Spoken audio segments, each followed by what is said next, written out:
Welcome back to Awakening Reformation, where Reformation awakens now. My name is Grant, and joined with me is my beautiful wife, Erica, the weaker vessel. Hello, everyone. If you would like to find out more about Awakening Reformation podcast, you can go to rebelalliancemedia.com. And you can find our entire list of episodes there, as well as our friends' Rebel podcast. Yep. You can also find blogs and articles. Yep. Teaching series that P. Nate over at Rebel Podcast did on the Book of Revelation. I would highly recommend that. Yep. That would be helpful. So go there for our content and more. You can also find us on Facebook, Instagram, Twitter, iTunes, and other podcast catchers. Here in the near future, though, we will be under the Rebel Alliance Media master feed with our podcast and the Rebels podcast and our new podcast, Fathers of the Faith for Covenant Kids. So I would highly encourage you to go subscribe, if you haven't already, to the Rebel Alliance Media master feed. And that is where you can find our new episodes. That's right. There's also a new podcast from Grant and I and our 3 kids called Fathers of the Faith for Covenant Kids. That is a new podcast. I think there's 2 episodes out now. Yeah. Where we just discuss with our kids a certain church father. If you haven't listened to that new podcast that we put out, go check it out. You can also email us if you have questions, topic suggestions, or any feedback. Yeah. If you can't find our content. Yeah. If you're listening to this and it's not showing up, like our new episode isn't refreshing in your feed. Yeah, you can contact us on Facebook or... Yeah. The email is awakeningreformation@gmail.com. Yep. So you can hit us up there. Please like our page, like the Rebel Alliance Media page, invite your friends to like our page, share our content, like it, interact with us on Facebook. We have a good time on there and we love getting listener feedback. Yeah, we have this fun little Facebook family. It's a lot of fun interacting. Also, I think this is our last week for the giveaway. We will be doing the drawing soon. That's right. So the next episode, we should announce our winner. So get that review in quick. We need a review on iTunes or on Facebook. And you will be entered into the drawing. That's right. What are they getting? They're getting a t-shirt, some stickers, and we have a tumbler, all with our Awakening Reformation logo. Are we just going to give all of it to one person? I think we just give all of it to one person. That's what I'm talking about. I mean, if you're going to win, you should win a good prize. It's got to be like the lottery. That's right. Yeah. We only have like 2 sizes, so I'm like, whoever wins this needs to be a medium or a large. Yeah, or has a spouse who's a medium or a large. Or a son or daughter or something. Yep. Let's hope you can find a use for that other than a dish rag. Wash your car with it. There we go. Your car will get woke. I think that's all of our housekeeping issues. I think so. I feel like there's a joke to be made there. Never mind. About our daughter's poison ivy? No, but we could talk about that if you want. It's so sad, you guys. That poor little girl. Either Grant or I get like poison ivy. I mean, we Never could roll had it in around in it and we would not get poison ivy. Yeah. Nora's our youngest, our third born, and by the time she was made, we were scraping the bottom of the genetic barrel, and she always ends up on the wrong end of the genetic stick. God love her. Yeah, she just didn't happen to get that resiliency towards poison ivy, I guess. Or anything else. All right. Let's get into our topic for the night. So we're talking about that book that everyone ends up quitting their yearly Bible reading plan at. And they shouldn't, because it's super interesting. It is really interesting, but... He's talking about Leviticus, by the way. Yep. In a lot of areas of the church, we kind of dismiss Old Testament stuff, especially Mosaic Covenant, because we are falsely under the impression that it's all just... Done away with in a sense that it's irrelevant now. They take Jesus' words as being fulfilled, or other teachers, it's all fulfilled, it's all abrogated, it's all done away with, as meaning we don't need to look at you anymore, and it's not relevant to our Christian walk anymore. Right. And it couldn't be further from the truth. It's like upgrading a cell phone, like once you've got that new cell phone, the old one is just obsolete, essentially. Right. And so we're hopefully going to guide you through the sacrificial system, which is still even skimming the top. It's a deep, deep subject. But hopefully we can show you the importance of it, the value of studying the book of Leviticus, and of course how it all points to Jesus and makes what Jesus has done that much richer. Yeah, instead of thinking about, New and Old Testament like that, like the New Testament is an upgraded version of the Old Testament, really we should think about how the New Testament is essentially like Algebra 2. And unless you've taken Algebra 1, Algebra 2 really can be confusing, and it doesn't really make much sense unless you fully understand Algebra 1. Right. And it's type, antitype. It's symbolism, reality, shadow, substance. It's not a... Well, and that's why the Jews had an advantage, because they did understand the previous covenants. They understood this foundation that was being built upon. Yeah, that made them all the more guilty of their sin. Exactly. And of their rejection of Jesus. So Leviticus.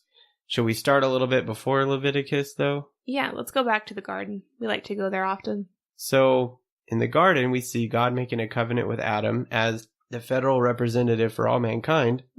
If you obey, you receive blessing from God and enjoy fellowship with God, enjoy bliss in the garden, dominion over the earth, and the spread of God's glory and God's image bearers all over the world. Yep. Sin came in, fractured that relationship and that fellowship, and sin now made man incapable of offering God true worship. Right. We would say that there was a covenant of works established in the garden. And this is where I know there can be a little bit of a difference between Presbyterians and more of a Baptistic type of view in the covenant of works. And there's even debates in the Presbyterian world over the nature of the covenant of works, but... Right. But we would say that this covenant of works was established. If Adam obeyed this covenant that God had made with him, do not eat of the tree, then there would be blessing. Right. If that work was broken, if there was not that perfect obedience, then there were going to be consequences. Sanctions. Yep. So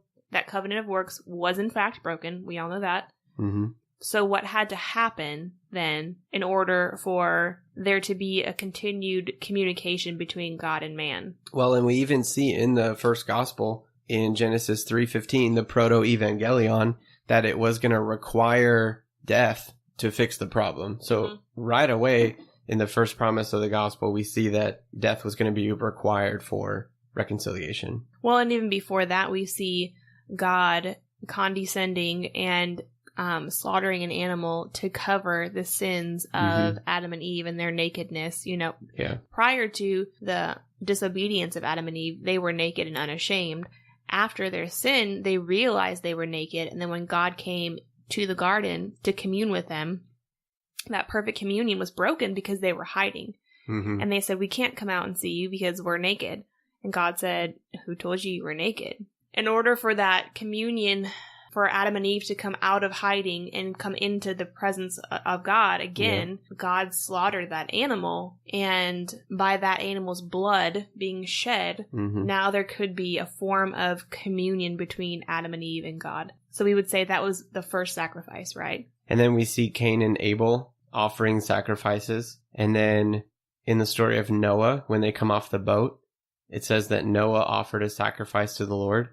We see Abraham offering sacrifices instead of Isaac, the ram, caught in the thicket. And this was all prior to the Mosaic covenant. So we see that there was some sort of system instituted for those wanting relationship with God, that they needed to offer a sacrifice. How they knew, it's not recorded for us, but they knew instinctively that blood did have to be shed for the remission of sin, right? Like that was obvious to them. I think they had that innate feeling of I can't belong in the presence of God, so. Well, and because God said that the consequence of their disobedience would be death, maybe they knew that something had to die.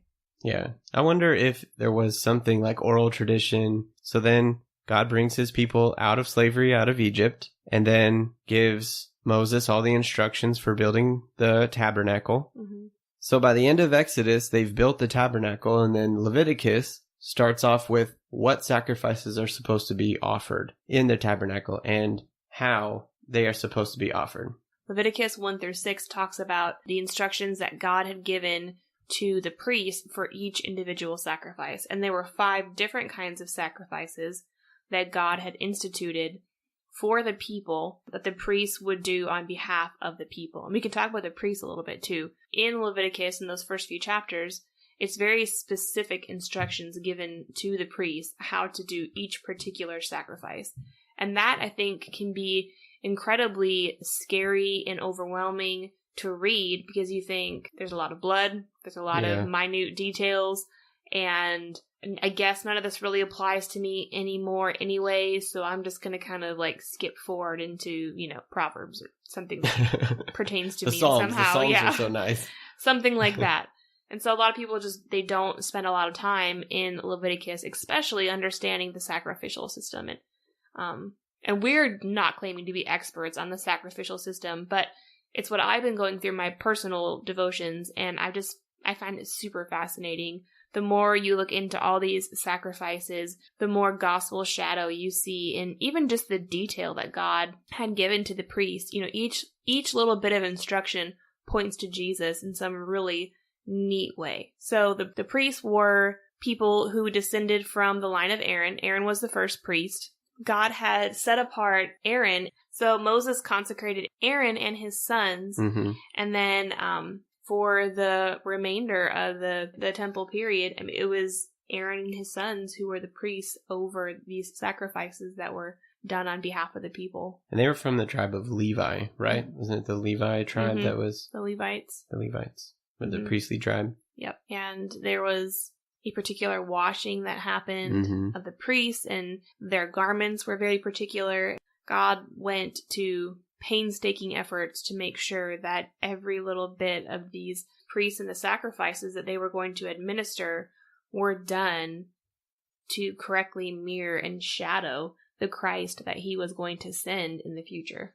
With all that being said, we're just going to kind of walk through each of the different sacrifices, basically talk about what the instructions were briefly, and then how those instructions and what the sacrifice was actually does point to Jesus, and why, as Christians today, we should be studying the book of Leviticus, and we should understand the sacrificial system because it adds a depth of richness to our faith and to our understanding of Christ and his sacrifice. So stick with us. I hope you learn a lot, because I know I've learned a lot even in just preparing for this episode. Mm-hmm. If you can, it might be helpful to open up your Bible to Leviticus 1. The very first offering mentioned is the burnt offering, and that's mentioned in Leviticus 1, verses 1 through 17. So the burnt offering was an offering that was offered to the Lord on behalf of the peoples. It was an offering that prior to being burned on the altar, the priest would have to wash and prepare. In most sacrifices, the priest would consume a portion of the said sacrifice. But in the burnt offering, the priest did not consume any portion of the sacrifice.